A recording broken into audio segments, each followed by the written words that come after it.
Hello, good evening, and welcome to a Sunday night episode of Brett's Old Time Radio Show, and welcome to my home here in beautiful Lyme Bay, where it is very windy, it's very grey, it's okay.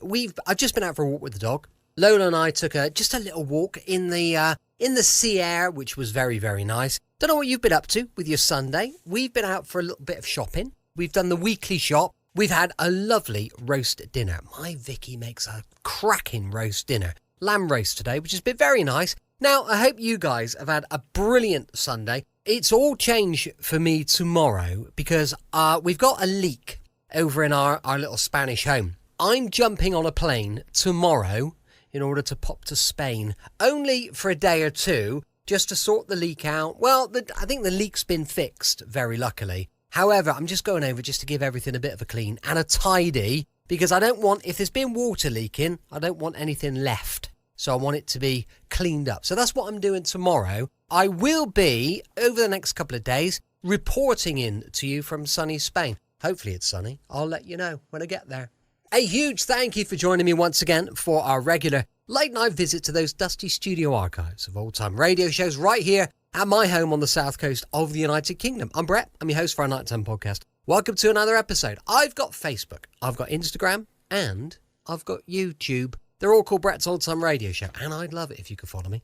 Also, we've got a supporter page at patreon.com/Brett's Old Time Radio Show. Time now for our Sunday night episode. I've got something a bit new for us tonight, and I do hope you like it.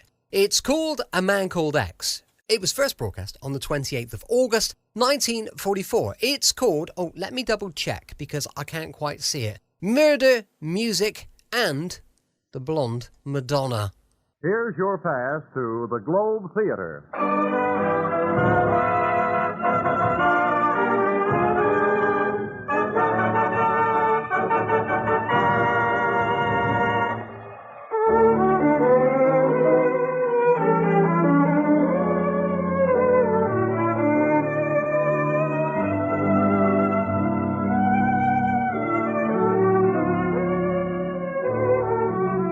This is the Globe Theater, the radio playhouse especially for men and women of the armed forces of the United Nations. Just as the Globe Theater has meant the best in entertainment since the days of Shakespeare, today it means the best in radio drama for servicemen and women all over the globe. Here to tell you about tonight's play is your host at the Globe Theater, Herbert Marshall.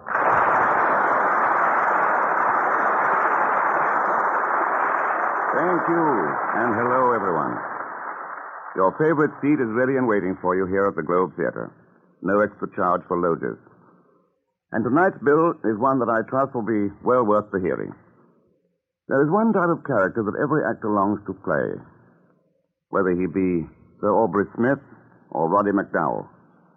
That is the role of the quick-witted, romantic adventurer who moves through Monte Cristo-esque experiences, confronted with innumerable dangers, but usually confounding his adversaries by sharp thinking and subtle humor.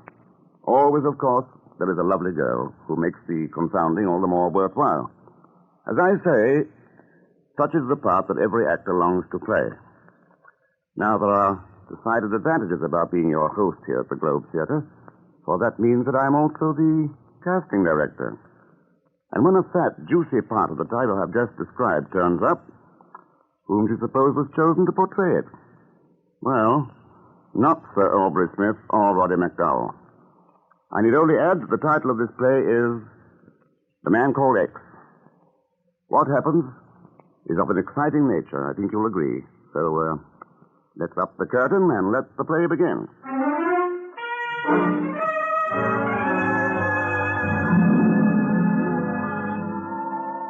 Tonight, he finds himself involved with murder, music, and a blonde Madonna. But at the moment, he and Nancy, his best girl, are sitting in a booth in a smart cocktail lounge in Midtown Manhattan. Ken, darling. Yes, dear. You'll get a kink in your neck staring at that blonde. Why don't you just go over and sit with her at the bar? I won't mind. Oh, Nancy, I look at other women only to remind myself that not one of them can compare with you, my sweet. Oh, that's better, Angel. Pietro? Yes, sir? 2 martinis with onions. Yes. I don't know why I ever fell in love with you, Ken. You know, I should have gone for a really attractive gent. Like that one over there. Where? At the bar, sitting next to that blonde gal you've been ogling. You see him? Yes. Why, great Scott. Bill Nesbitt. Huh? Somebody call me? Bill, over here. Oh, for the love of Jim Thurston, I haven't seen you Since last college reunion. Nancy, this is Bill Nesbitt, my old roommate, and the best all-American tackle ever. Bill, this is my fiancée, Nancy Bessington. She thinks she's a reporter. I'm glad to meet you, Nancy. Oh, thanks, Phil. I've been following your career, Ken. Congratulations. You always were interested in solving unsolvable puzzles. Well, how about you? I understand you're the finest synthetic chemist in the country. I've done a little in synthetics. Your drinks. Fine. Join us, Bill? What? And take him away from his beautiful blonde? What blonde? That girl sitting next to you at the bar. Oh, she's not with me. I don't even know her. Oh, and fine. Sit with us, huh? Well, I've still got half a drink at the bar. I'll get it. He seems like a nice guy. He is. It's swell seeing you again, Ken. Go on, sit down. What are you doing? Well, I'm on my way to Italy. Italy? Sounds mighty mysterious. Secret stuff. Say, have either of you the time? 4:10. Oh, gee, I've got to make a phone call to the office. When do you leave? Well, I've got to catch a bus at the airline terminal in 15 minutes. Don't have too much time. No, I'll be right back. Wonder why Bill is going to Italy. Out of the place for a civilian to go these days? Oh, stop acting like a bird dog in October. Darling, you know I promised you I'd settle down. And I'm going to see to it that you keep that promise, baby. Bartender. Yes, sir? Uh-oh, looks like your blonde friend is shutting off. How much do I owe you? Quick, please tell me. Well, that'll be 75 cents, please. Here you are. I think she dresses in horrible taste. Oh, Nancy, aren't you being a little hard on her? Lady, come back. Lady, you left change out of a $5 bill. No, I wonder why she was in such a rush. Probably just remembered a date with a boyfriend. Maybe so. Pardon me, darling, will you? Pietro, where's the phone booth? All right, there, sir. Oh, thank you. Hey, Bill. Are you all right? Hey, Bill. Good Lord. Ken, what's happening? It's Bill. Dead. Oh, no. How? Pietro. Yes, sir? Don't wash that glass he was drinking from. Oh, why not, Ken? I have a hunch the police chemist will find it was full of poison.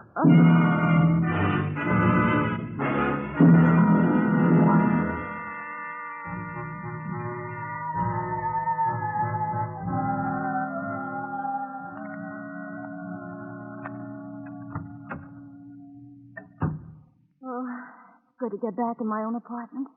You know, I'm not as used to looking at corpses as you are, and I feel a little sick. I know. I don't feel particularly chipper myself. Poor Bill. He would have won the Nobel Prize for chemistry one of these days. Ken, who could have done such a thing? I don't know. What's that you're looking at? Something I found in Bill's pocket. Oh, but Ken, the police should have that. They will after I've read it. What does it say? There's just a name and address on it. Look. Luigi Antonelli, Umbrati, Italy. Umbrati. Never even heard of it. Must be just a tiny village. Wonder who Antonelli is. You can bet whoever Antonelli is, he's mixed up in this affair somehow. I wonder in what way. So do I. And I intend to find out. Oh, no, Ken, no, not Italy. Why poke your nose into this? Because I don't like old friends of mine being poisoned. I'm funny that way.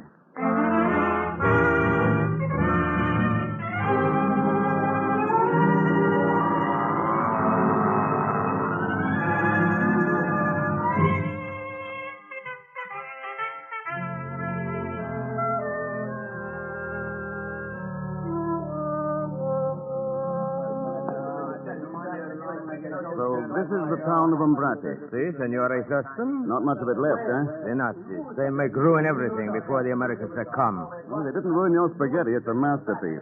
Gracias, Senora Thurston. Give me back my five bucks. Before we stop. Now, you've made a great mistake, gentlemen. Atlantic Crossing will make you look like Mussolini's ghost. What's all the trouble over there? Those GIs look as though they're going to lose their tempers. The American soldiers. They know like the souvenirs, what they buy from Castro the peddler. See him over there. Castro the peddler, eh? That's good. You know him? That, my friend, is an understatement. I must meet Castro the peddler. This is the last time we ask for life. Come on, boys. 1, 2. Here, boys. What's the trouble? Mr. Thurston! Aegon Zellsmith, what mess are you in now? You are a savior. As I What's he done, boys? This drifter tells us these are genuine Italian curiosities. Look what mine says on the bottom. Made in Newark, USA. Aegon, give the gentlemen back their money. But, Mr. If you Thurston- don't, they'll tear you limb from limb, and I'll sit and applaud. Mr. Thurston, you are a sadist. Here you are, fellows, $20. That's better. I'm shocked, Agar. You, a common peddler. There's more to this than meets the eye, though, isn't there? No, I'm just a poor peddler that peddles. Yes. I can make you a better financial proposition. Mr. Thurston, those words are like the soft wings of a bird. How much? 50. 100. 50. All right. What do I steal? Not yet. Do you know a man called Antonelli? You are lucky. I am more than familiar with that name. Who is he? Luigi Antonelli was professor of music at the University of Florence. What the devil would Bill want with the professor? Did you say was? Yes. Alas, Signor Professore Antonelli died yesterday. Today is his funeral.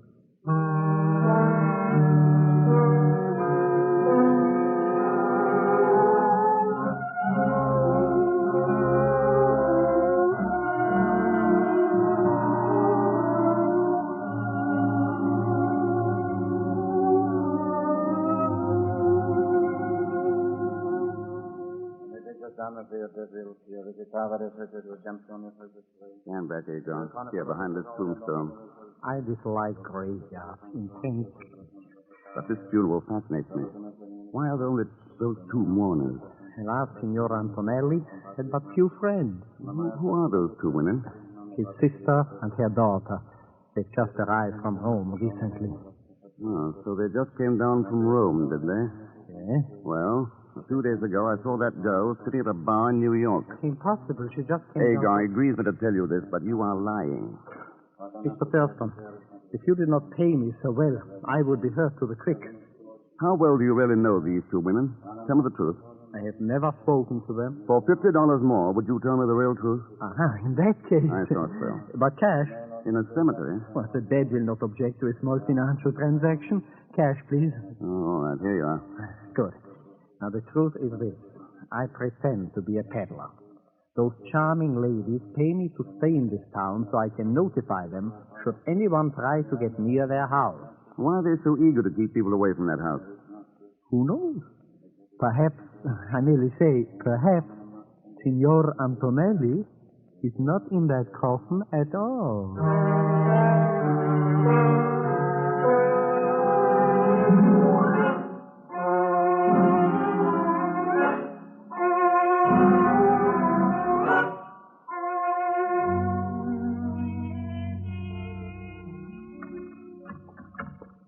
Quiet, Mr. X. The women will be back soon from the funeral. This mansion is quite a dump. The Palazzo Antonelli dates back to the Borgias. Where would Antonelli be? I do not know. I've never seen him. Where does that staircase lead? Oh, to the bedchamber. Let's try it. Mr. Thurston, the women will be back soon. Hurry, Agar. The staircase was built too steep. Listen. Behind that door. Door's locked. Signor Antonelli, can you hear me? It gives me goosebumps to listen to that. Sounds out of his mind. Why is he being kept a prisoner? I will give you 50. If you were to offer me $1 million, I could not tell you. These women confide very little to me. Then you're slipping, Agar.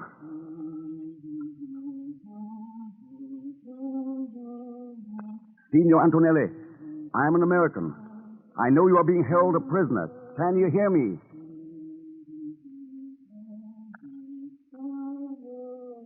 This is like a lunatic asylum. Let us get out of here. Yes, the ladies will be back soon anyway. I don't want to meet them this way. Mr. Thurston, what does this Signor Antonelli mean to you? I haven't the faintest idea yet. Maybe I'll know more after a formal call I intend to pay this afternoon.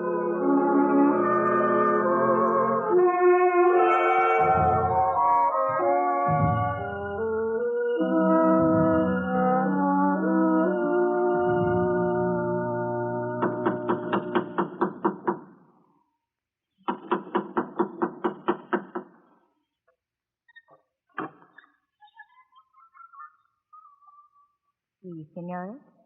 I have come to offer my condolences at your loss. I'm Signor Thurston from America. I studied music under your uncle at the University of Florence. Won't you come in?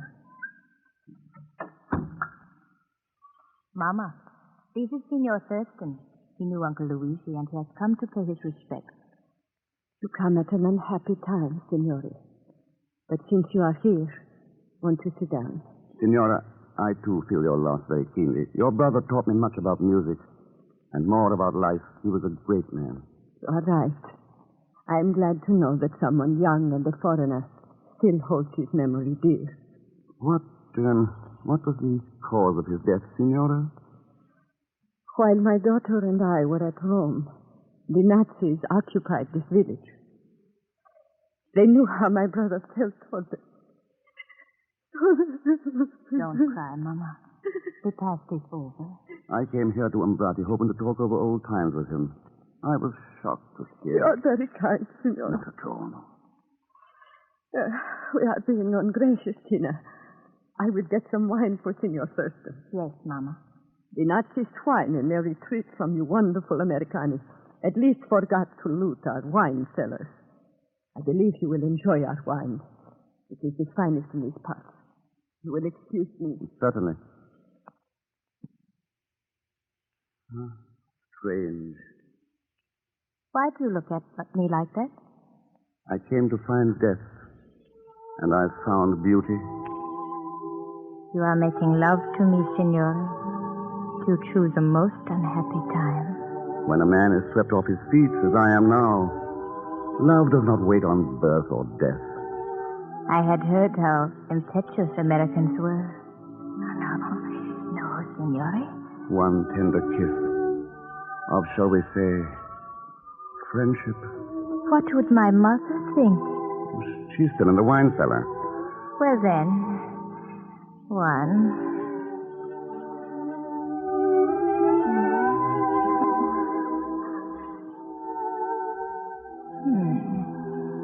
Your name? Tina. Tina? I could compose a tone poem to that name. Please, Mother is coming back. Mother has no sense of timing. Those steps are hard on an old woman. Here, Tina. Pour Signor Thurston's glass. What an exquisite goblet. Yes. Botticelli made it for our ancestors. Probably the Borgias? Signore does not know his history. The Borgias were poisoners. So they were. Here, Signore. Taste it and tell me if you ever had a finer Barolo. Yes. Drink, Signore. But, neither of you joining me? No, Signore. Then I insist your daughter at least take part in an old American custom. It is called the loving cup. When a man meets a girl as exquisite as you are, Tina, he asks her to drink first from his glass. Tina is too young to drink. Oh, surely an exception can be made. My daughter accepts your flattery, Signore. However... It isn't flattery. To look at your daughter is to have some of the chill taken from the memory of her dead uncle. You have not touched your wine, Signore. I wouldn't think of it until your daughter first sipped from my glass. I have told you I cannot allow my daughter But to... I insist. It is difficult to know where flattery ends and rudeness begins with you. Come now, Tina. Surely you can't object to drinking your own wine? Or can you? Of course not. No, certainly not. Well, then. Very well. Tina, no. You did not really think I was going to drink it, did you, Signore? Considering that it would probably kill you, I doubted it very much. And now the comedy is over, Signore. Oh, I see you know how to use a revolver also. Yes, and I must insist that you stand quite still, or I will shoot a hole between your very attractive eyes. Egon. Yes, Signora. Aha, Egon, of course, hiding behind the screen. I'm coming, Signora. Poor Mr. Thurston. You should not have come here. Egon, take care of this gentleman. As always, it is a pleasure to take care of Mr. Thurston. Show him to the cellar. And tie him up securely. Just my luck. Here I am having a quiet little party with two of the loveliest ladies in Italy, and I have to go to a nasty cellar with Egon.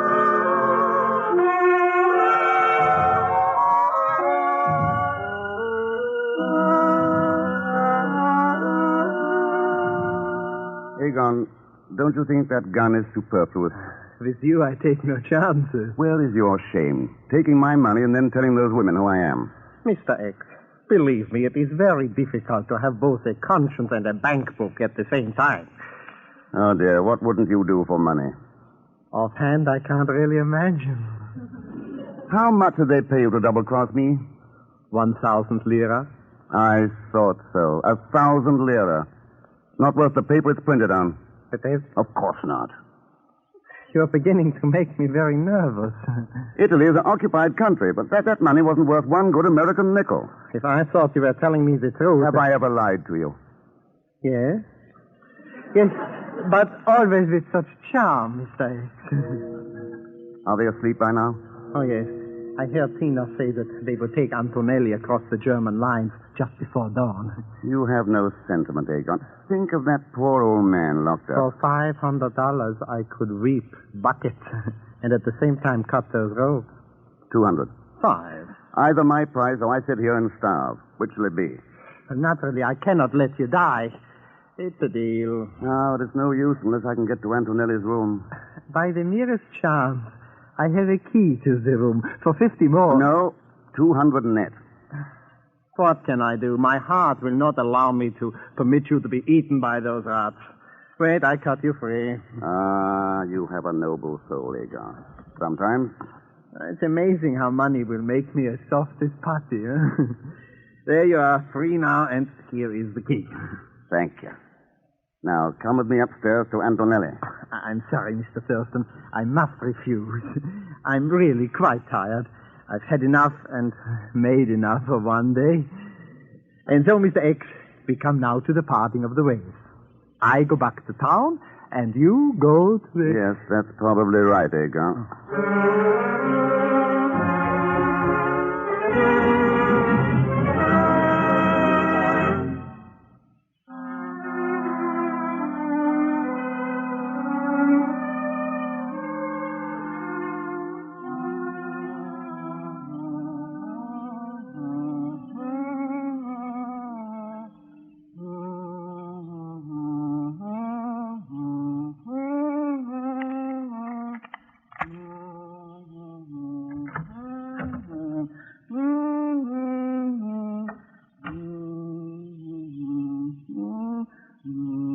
Antonelli. Signor Antonelli. Who are you? I don't know you. Go away. I don't know you. Please try to understand what I'm saying. It's very important. I've come to take you away. Away from those women. I don't know you. I don't. Yes, I know all that. How can I make you understand? I'll take you to a hospital. I'll take care of you. You'll be well again. Oh, stop humming and listen to me. I do not know you. I do not know you. I do not. My name is Ken Thurston. Go away. You want to hurt me like the women hurt me. No. I'm a friend of Bill Nesbitt. And a friend of yours. Now, I believe you. Great Scott. But I had to make sure. Thank heaven you've come. You mean you've been? It was the only way to keep those women from finding anything out. So you pretended to be out of your mind? Yes, I fooled them completely. Now, how is my friend, Bill Nesbitt? He's dead. Dead? Yes, murdered. Poisoned by your niece, Tina. She is not my niece. She and the other one are agents of the Gestapo. I thought so. But why did they kill Nesbitt? He wanted me to sell to his company my brother's formula. Your brother? Yes, before the war, my brother was one of the great chemists of Europe. Oh, so that was it. What happened to your brother? He was killed by the Nazis. You say he had a formula that Bill Nesbitt wanted? Yes, for a new type of synthetic. What synthetic? Well, I really don't know. I'm a musician. I know nothing of science. But my brother handed the formula to me to keep for the day when Italy would be free. Did the women get the formula from you? No. They tried to get it. Day after day after day. But I fooled them. Good work, Signor Antonelli. Have you got it with you? Yes. Where is it? In this room. So you hid it. Where? Oh, no, good heavens, Signor Antonelli, this is no time to... That's it. That's the formula. I don't understand. What do you mean? When a musician plays the tune in the key of E, using B flat as the code for the letter A. I see. A musical code. Exactly. Played and varied 5 times. Only I know the variations. When it's decoded, the entire formula is spelled out.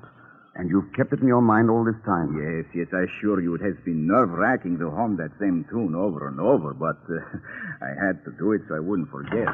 Not quite so fast there, Mr. X. Good evening, ladies. Or shall I say good morning? This is no time for your cheap American wit, Senor Thurston. My daughter is a very good shot.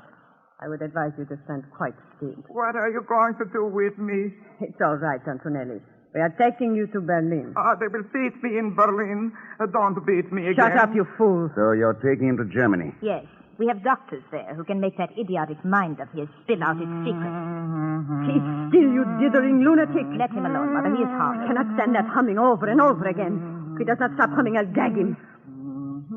Don't hurt me. I'm just an old man who hates the fascism. Take your hands off of me! Smart work, Antonelli. Hold up. No, you don't, you little witch. Let me go. Get the gun, Antonelli. I have it, Mr. X. Fine. Don't move, ladies. Shall I shoot them? Both of them? What is this? I don't understand. It's very simple. Signor Antonelli is not the fool you presumed him to be. He is not insane. No, Signor. It's you and your daughter, and people like you who are the insane ones. But now I think I shall do with you what they do with all mad dogs. Mother, I am afraid. Do not let him kill us, Senor Thurston. It will be a pleasure to destroy you both. No, Signor Antonelli. Let's not use their tactics. There will be judges for them. Judges made up of your own people. Hold up your hands, lady. Oh. You've caught them, Mr. X. I'm afraid your heroics have come a little late, Egar. Oh. Is there anything I can do? I'm afraid not. Go to sleep now. Did you find out why they wanted this old man? Naturally. Why? Signor Antonelli had a formula. Tell me, Mr. X, what was it, huh? If the first note stood for chlorine, and the next 3 notes stood for oxygen, carbon, and nitrogen. Yes. What would it all mean? Wouldn't you like to know?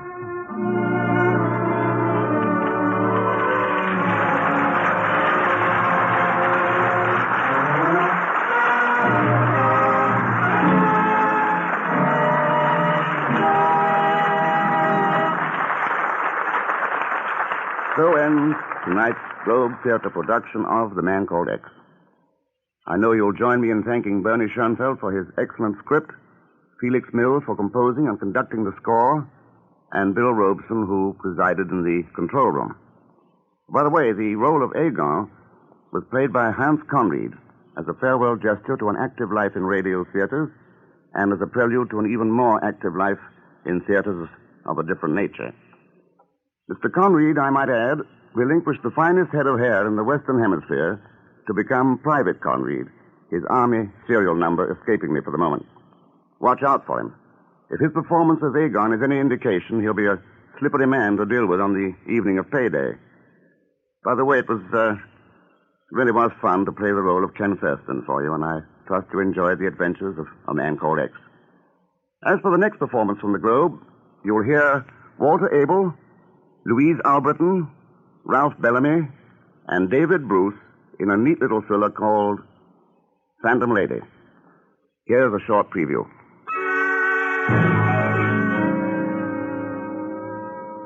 That hit him hard. I could tell by the way he looked, by the way he watched me all night as I sat there at the bar just staring at him, never saying another word. And when he left at closing time, I followed him. He managed to walk rather slowly at first, almost defiantly, as if he didn't care.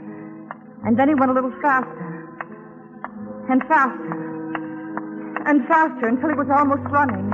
And then suddenly he stopped and turned. What do you want? Why do you keep on following me?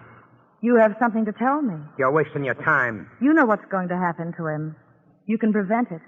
Get it off your conscience. Don't ask me. Go ask the guy that give it to me. Gave you what? Nothing. It was money, wasn't it? Somebody gave you a bribe. I ain't talking, I tell you, and I ain't staying around here either. I'm going to get so far away from here. Look out!